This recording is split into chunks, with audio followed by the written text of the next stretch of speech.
নমস্কার বন্ধুরা, রাজু রিঙ্কু সিম্পল রান্নায় সকল বন্ধুদের স্বাগত। আজকে তোমাদের সঙ্গে শেয়ার করব একটা দারুণ স্বাদের নাস্তার রেসিপি। কিভাবে করি চলো দেখে নাও। প্রথম থেকে শেষ পর্যন্ত দেখার অনুরোধ রইল। চায়ের আগে রেডি হয়ে যাবে এই নাস্তাটা, অনেকই টেস্টি, অনেকই ক্রিপসি। এই নাস্তাটার নাম হয়েছে চিকেন পকোড়া। আজকে তোমাদের সঙ্গে শেয়ার করব চিকেন পকোড়া। তাই নিয়ে নিছি আমি 4 কোয়া রসুন, 2 কাঁচা লঙ্কা আর কিছু পুদিনা পাতা, আর সাথে নিয়েছি আমি প্রায় 100 গ্রামের মতন চিকেন পিস। তারা আমি ছোটো ছোটো করে কাটে নিয়েছি। এখন পুদিনা পাতা, কাঁচা লঙ্কা, রসুন আমি ছোটো করে কাটে নিয়েছি। এই দেখো কাটা আমার হয়ে গেছে। বন্ধুরা, তোমরা বাড়ির সদস্য হিসাবে চিকেন পিস নিয়ে নেবে।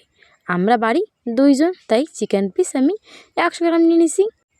যা যা উপকরণ নিচ্ছি তোমরা সে চিকেন হিসাবে সেই উপকরণ একটু বেশি বেশি করে নিয়ে নেবে।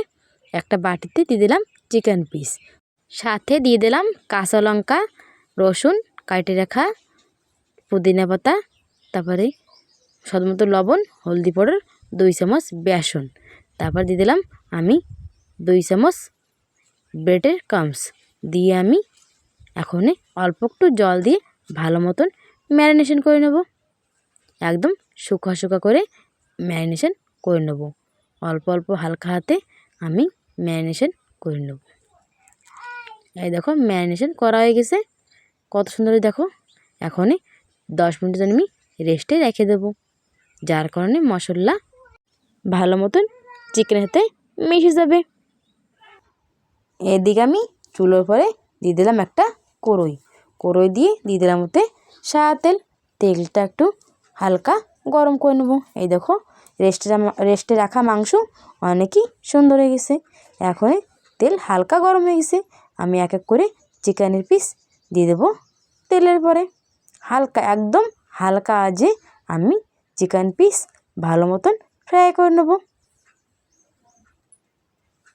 বন্ধুরা, অল্প আঁচে চিকেন পিস ফ্রাই করতে হবে, বেশি আঁচে ফ্রাই করলে জ্বলে যাবে।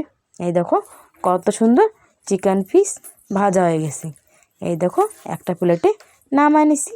রেডি আমার চিকেন পকোড়া। চায়ের সাথে বা টমেটো কেচাপ বা পুদিনা চাটনি বা ধনেপাতার চাটনি সব কিছুর সাথে ভালো লাগে চিকেন পকোড়া। এই দেখো রেডি আমার মুচমুচে চিকেন পকোড়া, অনেকই টেস্ট লাগে। বন্ধুরা, রেসিপিটা ভালো লাগলে লাইক শেয়ার অবশ্য করবে। যেই বন্ধুরা এখন পর্যন্ত আমার চ্যানেলটাকে সাবস্ক্রাইব করে নাই, সাবস্ক্রাইব করে পাশে থাকবে। আগামীকাল দেখাবে নতুন একটা রেসিপির সাথে।